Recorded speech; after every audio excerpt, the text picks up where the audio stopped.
De la résistance aux tentations.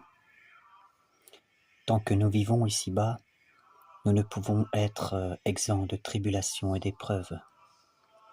C'est pourquoi il est écrit au livre de Job, la tentation est la vie de l'homme sur la terre.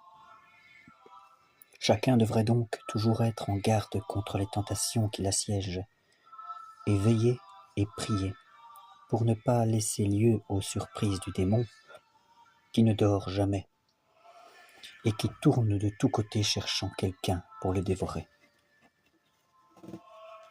Il n'est pas d'homme si parfait et si saint qui n'ait quelquefois des tentations, et nous ne pouvons entièrement en être affranchis. Mais quoique importune et pénible, elle ne laisse pas d'être souvent très utile à l'homme, parce qu'elle l'humilie, le purifie et l'instruise. Tous les saints, ceux qui ont suivi Jésus, ont passé par beaucoup de tentations et de souffrances, et c'est par cette voie qu'ils ont avancé. Mais ceux qui n'ont pu soutenir ces épreuves, Dieu les a réprouvés, et ils ont défailli dans la route du salut. Il n'y a pas d'ordre si saint ni de lieu si secret où l'on ne trouve des peines et des tentations. L'homme, tant qu'il vit, n'est jamais entièrement à l'abri des tentations, car nous emportons le germe en nous à cause de la convoitise dans laquelle nous sommes nés.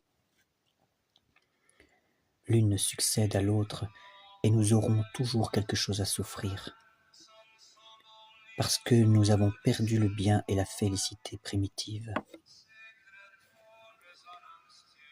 Plusieurs cherchent à fuir pour n'être pas tentés, et ils tombent dans des tentations plus dangereuses. Il ne suffit pas de fuir pour vaincre, mais la patience et la véritable humilité nous rendent plus forts que tous nos ennemis. Celui qui, sans arracher la racine du mal, évite seulement les occasions extérieures, avancera peu. Au contraire, les tentations reviennent à lui plus promptement et plus violentes.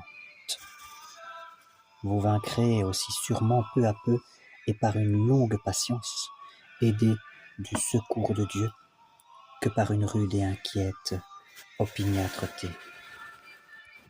Prenez souvent conseil dans la tentation, et ne traitez pas durement celui qui est tenté, mais consolez-le comme vous voudriez qu'on vous consolât vous-même.